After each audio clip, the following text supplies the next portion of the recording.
96 hydrogens, 9 oxygens. So what does N stand for? Nitrogen. What does S stand for? Sulfur. Hey! We're kind of in the middle of part 2 still. So, and I'm going to kind of do your turns aside. And if we like me doing your turns aside, we might do more of that. But I'll work that for you. Now, I asked you about the S and the N. You told me sulfur and nitrogen. This is just to say that because coal has carbon, hydrogen, oxygen, nitrogen, and sulfur, actually that's why when we burn when we burn coal, we can actually get this SO2 in the atmosphere and NO in the atmosphere, which we talked about before, are pollutants. I think we watched a video about the acid rain. So the SO2 actually can be a source of acid rain. So also NO can be. Remember, NO is formed from hot things that just react then with oxygen in the air, nitrogen and oxygen in the air. So we're shifting from coal to liquid petroleum, or to petroleum products. And actually the word I have up here was Texas. Okay. So the discovery of oil, petroleum in Texas was the thing that started kind of that movement away from coal. And then in 1950, that was kind of the first year, like this says, that our use of coal was less than our use of petroleum products. Here's a map of the world. Now it's color-coded, so the reds are that they have a large reservoir of petroleum, and the greens not so much. One of the things that struck me, if you look at this a while, is it's such a mixed bag. Like here in the United States, we're kind of orange, so we're 30 to 100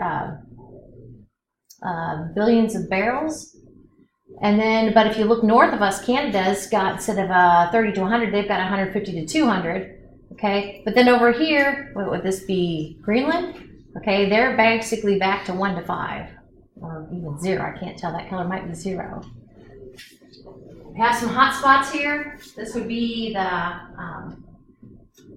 like our oil-producing nations. What is that one right there? That right one? Saudi Arabia. Yes, Saudi Arabia. I'm thinking so too.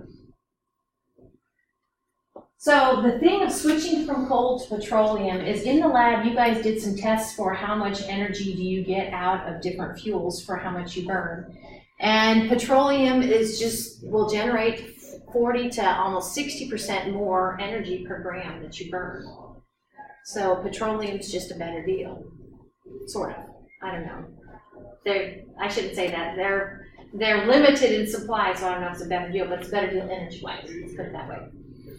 This is showing you the supply and demand sort of thing. This would be an economist sort of thing. The production is in green and the consumption is in pink. So you can kind of see, so consumption is in pink. So for instance here, we were consuming less than we produced. Okay, but if you look, looks like these are kind of months, right? If you look back here, we were consuming more than we produced. So that has implications for stuff. That's what the pipeline's for. That's what the pipeline's for? So they can sell all that stuff. Okay. We're not going to use it, we're going to sell it. And sell it to other countries? Yeah. I don't know. And then buy ours from somebody else. Yeah. And we're going to end this discussion about kind of alternative fuel sources. And I think that's, to me, what I'd like to see happen. I think not long in that. We need to talk a little bit about how do we get this oil out of those reservoirs. Oftentimes it's kind of hidden in the little holes and the little pores of the word here I had was sandstone. Sandstone, and if you picture, it's not like you have a dry, wet back and you go, I think I'll soak up that oil. Okay, it doesn't work like that. I'm not even sure how water tables work. Because water tables, you literally have a pool of water. Okay, so it's not like that. It's like the little oil is fused into the rock. Okay, oops, which word did I have there? Pressurized. Now we're also going to use pressurized water for, I have a slide on fracking. This is not fracking. This is just to kind of help coax the oil out of those pores. Okay, so this is sandstone. This is kind of a close look at it, and you can kind of see the little black blobs right there. That's your target. This is what you're trying to get out. I'm going to show you this video, and of course, CO2 you would recognize as the gas carbon dioxide. So actually, this is a carbon dioxide enhanced oil. I think it's retrieval system. But you can kind of see, and I'll show you the video. But here we force carbon dioxide down into our reservoir, and then it pressurizes it, and it coaxes up the oil. And CH4 is methane. So we can get oil and methane coming up. So I'll show you that little video. A couple of videos. Anthropogenic, and have we that come up before? Like an anthropologist studies people, so anthropogenic means it's from humans. It's anthropogenic. CO2. So it just means that it's man-made carbon dioxide. And so it's an interesting thought. I think it's harder to capture the CO2 than you might think, like from the emissions, but interesting. Glad they're looking at it. Okay. Fracking, speaking of. So I'll kind of show you what my slide says, and then we'll take a look at this video. So fracking, to me, and your textbook would say it can destabilize the ground. Fracking is kind of near and dear to this place because I guess I can remember people doing protesting down there by, so was it not quite to Donaldson, kind of by Montrose, because of a pipeline. But that was a pipeline, that wasn't fracking. River Road? Yeah. They're going to run it under the river. They're going to run a pipeline under the river. Did that go through? Yeah, it's not going to solve it. But what fracking?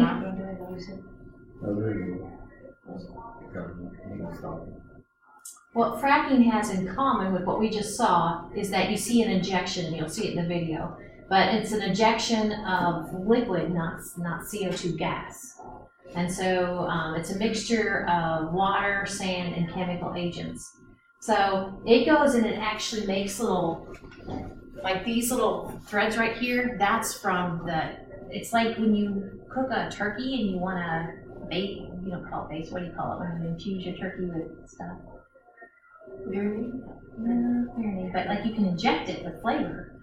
And so that's what we're doing. We're injecting it, kind of opening up those pores to hopefully allow, you can see this kind of going back upstream, picking up, and it's not petroleum products, but it's that CH4, it's that methane, the natural gas, to get here and take it away.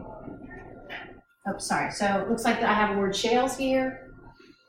So we're going down a fair bit. How far do we need to go down to frack? 1 to 3 miles. That always sounds like I'm cussing.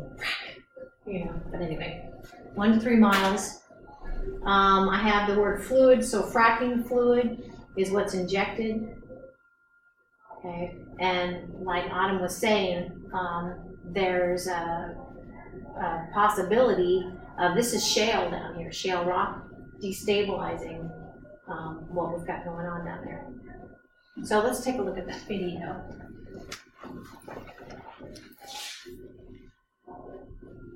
Eventually it'll run out. Almost so much. What'd you say about rotate? Yeah.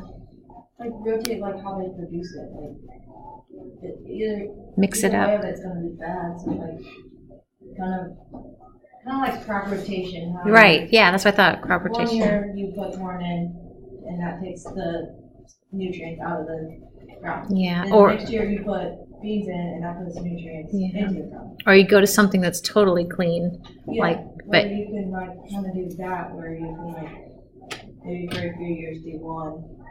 yeah. And then I hear the other, where you're kind of messing up everything instead of just concentrating the mess. You know, I mean, but really, because, yeah. Because either way, it's all gonna, you know, we're gonna, Yeah, I think I know what you mean. Yeah. I'm going to go ahead and do this one, also record this one. I have a little note to myself. I think I have 3.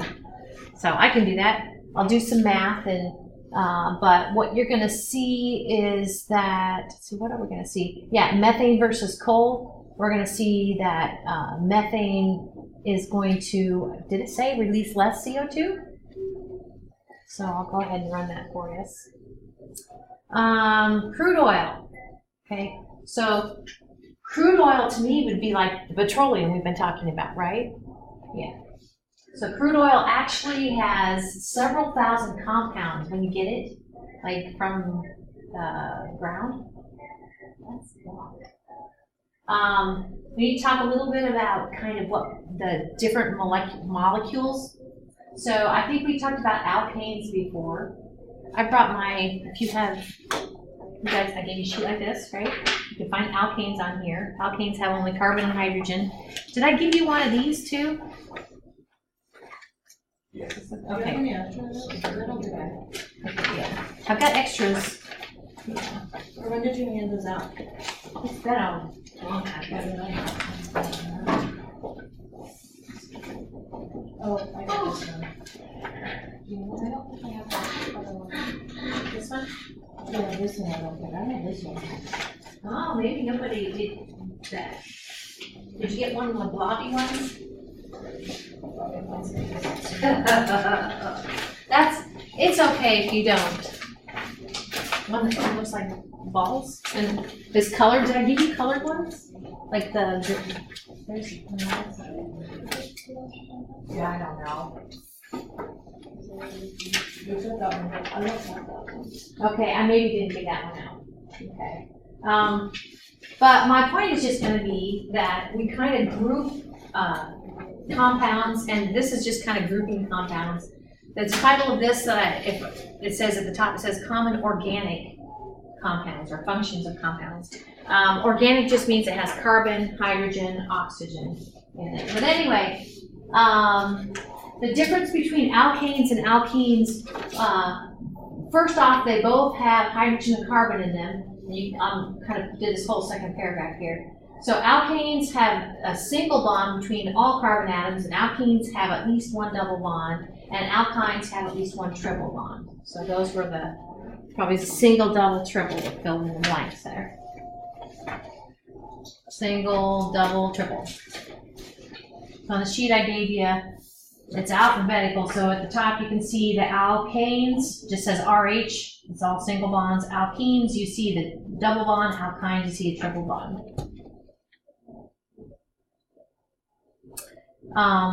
So crude oil has a lot of different compounds in it, and we're going to talk a little bit about how we can use the boiling point temperatures of those different compounds to kind of isolate what we might want to put in our gas tank. So here's a table. This last, the first column is got these are all alkanes, so just carbon and hydrogen, just single bonds. The last column then kind of starts to show you, for instance, if we pick on prop, the PROP is the prefix for 3. So propane has 3 carbons. I think we talked about it a long time ago. And here's kind of how the carbon chain is set up, like here in this last column. If we take in actually the third column goes ahead and kind of expands out. So these are all saying the same thing about propane. It has 3 carbons and 8 hydrogens. And you can kind of see the 3 carbons and 8 hydrogens. Now that second column is one that we're going to be talking a little more about. The boiling point temperature of these compounds. So what do you think? If you were to look at the top boiling point to the bottom boiling point, what is the trend here? Is the boiling point temperatures increasing or decreasing? Increasing. They are increasing. Yep. It's getting, you have to bump it to a higher and higher temperature to get it to boil. Degrees Celsius, you're probably looking at, this room is probably about 21, 22 degrees Celsius. So can you kind of look at the tipping point? What would be well, it already says it. Can you see where N-pentane is a gas at room temperature. Butane. N-butane is a gas and N-pentane is a liquid, right? See how that works? And these other guys underneath N-pentane are liquids. So kind of put those two things, that all together. So as we go down, we're increasing the number of carbons, right? And we're increasing the boiling point temperature, right? We're going to talk about something called fractional distillation. And actually, here that's a lab that you guys are going to do, but it's going to be a while down the road. You're going to distill something. What that means is basically you heat it up and you let the thing that has a low boiling point is going to come off first. And the stuff that has a high boiling point is going to sit there and just kind of simmer. Okay, so that's it. One thing, like I've noticed that is like when you're using propane, like for like a cook stove or something. Okay. When you're using it, the bottle will it'll get cold. Yeah, it'll have frost on it, even if it's like a hot day, because -42 is the boiling point. Which I didn't realize why I used to do that. So the propane, isn't it kind of a liquid? Can you kind of? It's a liquid propane. Liquid in so there. It's got to boil. Yeah. It's got to get colder. So what it's doing is going from a liquid to a gas, and it's expanding and it's getting cold. Yeah, exactly. That's a good point.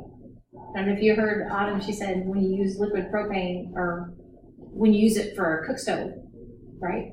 Yeah, it gets cold. Like camping. The cylinder gets cold. Yeah, it gets frosty.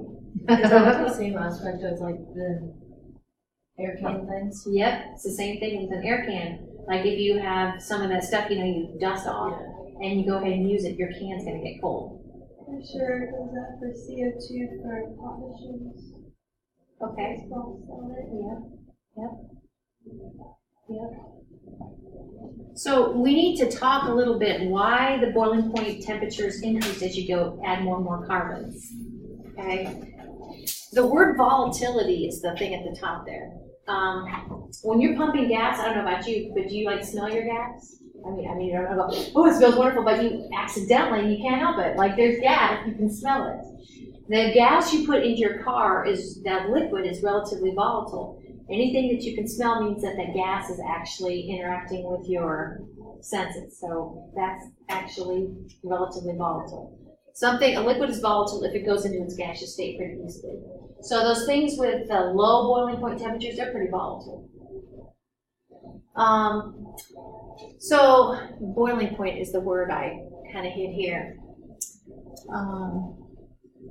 There are different ways of sticking molecules to other molecules, and when it comes to hydrocarbons, the only way, like this molecule of hydrocarbon, can stick with this molecule of hydrocarbon is, you see the word London, what do they call it here? London dispersion forces. That's what keeps them together. We're going to switch gears on Friday, hopefully, and get to chapter 8.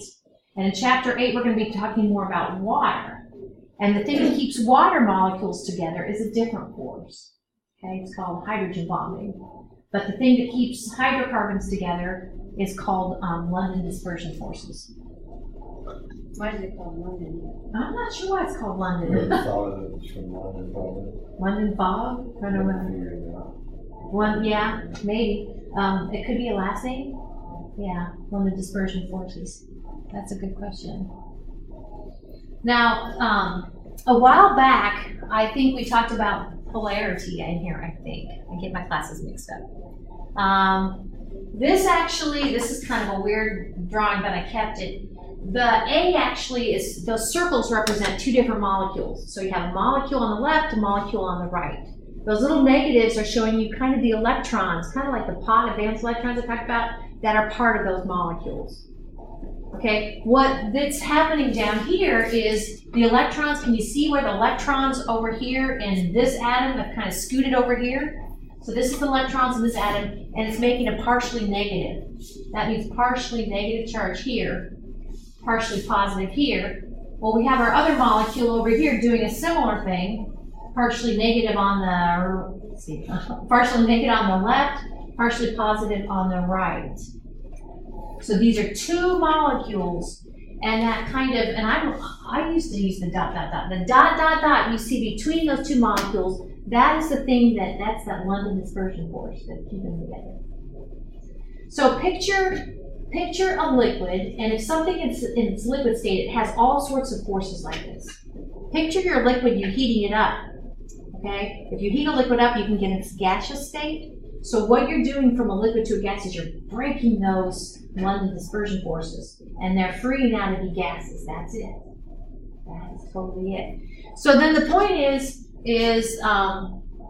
the more sticking together you have, the stronger the dispersion forces, then the higher the boiling point temperature. That's just it. It's kind of like, I don't know, weird to think about, but is that bottom one kind of like magnets? It is kind of like magnets. Like it when is, you- yeah, like magnetic poles. The north and the south attract, right? Opposite poles attract, exactly. In this case, it's opposite charges. So this is a partially positive part of this molecule, this is a partially negative part of this molecule, and that's exactly. They're attracted. That makes that London dispersion force, type of intermolecular bond. So each of these lines represent a different compound. We have diethyl ether, ethanol, water, and ethylene glycol. These are what we call vapor pressure curves. It's a long story. I kind of wish he didn't insert it here, but I left it. We say that, like if you're going to boil water, what in Celsius, do you remember what temperature water boils at in Celsius scale? It freezes at 0. What? 100. It boils at 100, exactly. So if we find water here, what this is saying is that at 100 degrees Celsius, because there's temperature here, then the pressure of my water, the vapor pressure of my water, is running 760, which is the atmospheric pressure. So that's kind of how that works. Okay. So it's kind of about electrons. You remember that picture I showed with the 4 circles? These 2 circles were not connected. These 2 circles were connected. And the little electrons migrating to create that little force between them.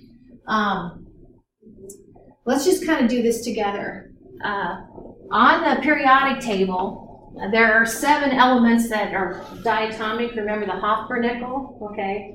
So iodine's always got 2, bromine's always got 2, chlorine's always got 2, fluorine's always got 2. And actually they are listed here. Do you remember the name of this group? The letter H? Halogens. Yep, these are the halogens. So what do you think? Which one's going to boil the highest? It's going to have the strongest or weakest intermolecular bonds. Strongest or weakest London dispersion forces. The weakest is fluorine? The weakest is what? Fluorine? The weakest is fluorine?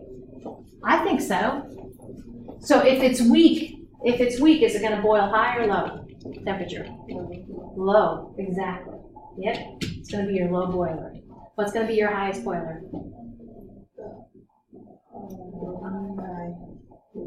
The iron. Yep, the iodine. Yep, the iodine's going to be your highest boiler. Yep. And then down here, this threw me off for a while because I'm like, I don't think there's a compound Cl4. It's 1 carbon and 4 iodines. Okay, so these are kind of, what do you think down here? Which one would have the lowest number of electrons? I think that's how your textbook puts it. For these guys, a pot of electrons that make up the molecule. Is your carbon going to be with hydrogen, fluorine, bromine, or iodine?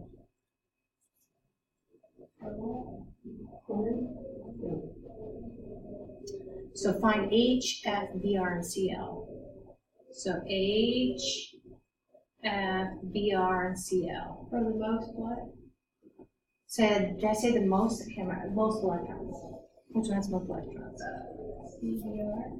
Yep, CBr4, exactly. So it has the most electrons. Or no, it's Oh, CI. yep, that's gonna be, yep, it was the CI4. Yeah, sorry. CI4 has the most electrons, so what do you think? High boiler or low boiler? High boiler, yeah. High boiling point temperature, exactly. Which one would be the lowest?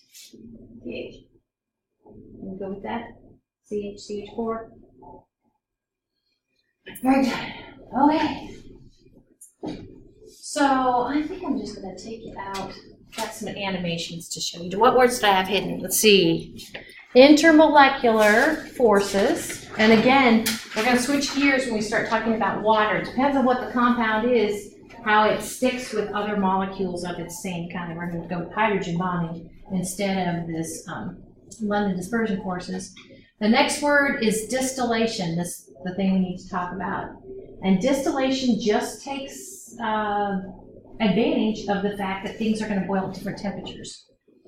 So this happens to be the difference between simple distillation and fractional distillation is fractional distillation, you get these different fractions. So I'm going to show you this animation, but you're going to basically see we're going to heat down here, okay, and things that are volatile are going to end up here, and they're going to be siphoned off. Things that aren't volatile are going to end up down here, okay. Low volatility, high boiling point temperatures, it's just going to go here. So let's see what these look like. I think 5-gallon barrel of gas. At one point, it was like under $100 a gallon. But then you figure that's crude, and they have to process it and get it to you. And we could buy it for, you know, what is it? Gas now? $2.50 a gallon? Is it? Something like that. $2.29 in Coca. That's Missouri. So I feel like it's cheap still. Yeah. I don't know. What's that? It's probably like $2.35. $2.35. Yeah, that's worth the drive. But it's just amazing. So I think I end up talking a little bit about things that they do with the crude oil. One thing is called cracking, not to be confused with fracking. But cracking means basically you break it down. The things that are big, remember if they're big, they boil at a high temperature, they can be broken down into smaller things. So I have fractions, I think, in high temperature. So basically you're taking an alkane with just, remember the middle things are carbons, and then the little white knobs are hydrogens. Something with 16 carbons, break it down into something with 11 and 5. We talked about catalysts, and catalysts are good. They can be reused. They don't show up as a reactive or product. They're optional. Actually, my last slide kind of says how catalysts work. But here you can see that it makes it a lower temperature to go ahead and to break that apart. So I don't know why this is in there, okay. This one, I'll record this later. Take a look at it. That's my fourth one, my third one. I jotted it down. This talks a little bit about not all hydrocarbons are created equal. Let me see if I can find my pen. They're kind of clustered. So like here, you guys told me you saw the trend in increasing carbons. You can see it's getting bigger and bigger. What's happening to the boiling point temperature? Increasing carbons. It went from negative 161 to negative 88 to negative 42 to negative 0.05. So it's increasing with increasing carbons. Yep. This one down here, though, says, what if you have these all, if you were to count them up, these all have, okay, so they're all, there's just two. Both of these are versions of 5-carbon, they're pentanes. They're version of pentanes. These over here are branched, and these over here are linear. So which one has the higher boiling point temperature, branched or linear? Linear, yep. Linear has the higher boiling point temperature, and that will always be the case. Higher boiling point temperature, does that mean that it's got stronger London dispersion forces or weaker? Higher boiling point temperature. Stronger, exactly, stronger. the way this works out is I call this the hot dog configuration, this is kind of balled up. If you go ahead and make it drawn out linear, then you have more ways to connect. And actually, that's actually what the slide's showing you, more ways to connect. More surface areas to get that partially negative, partially positive going on was done before. Less here. So while we're at it over here, I have the word branches, and then an important word, probably even more important than branches, is isomers.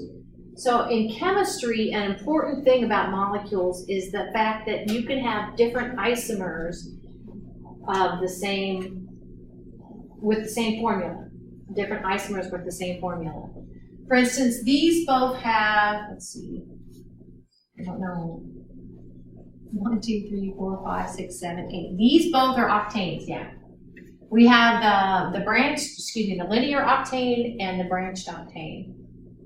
So which one's going to boil at the lower temperature? Lower temperature. Yeah. No, it's actually going to be, the lower temperature is going to be the branched one. This is going to be the one that's cloudy is going to be the lower temperature. Yep, lower temperature. What does that say, the F? What's that? Linear and what? Linear, branched over here. Yeah, branched.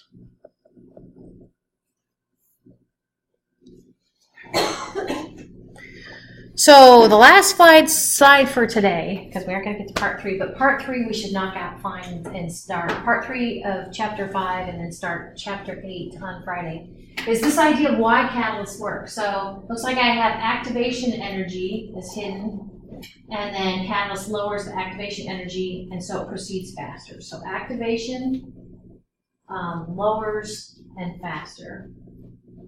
This is an energy diagram. I think we looked at energy diagrams the other day.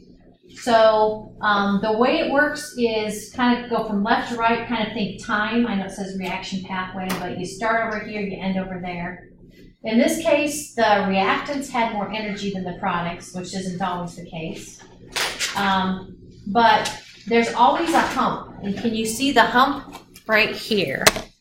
This is the hump. There's always a hump. And that's what we call the activation energy required to do the reaction. That's the energy barrier. Okay, that's the activation energy. So you can kind of see two different things. The blue path is with a catalyst. The green path is without a catalyst. So the blue path is showing you less activation energy, so it'll happen faster with less energy. Okay, so there's just an alternate pathway.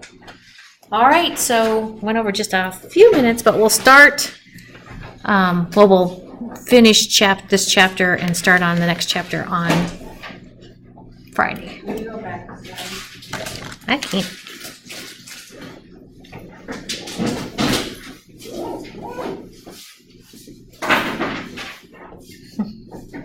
Did you already fill it out? Yeah. Okay, sounds good. And do you want me to take it to send it to Stephanie? Okay. If you would. All right, thank you. That works.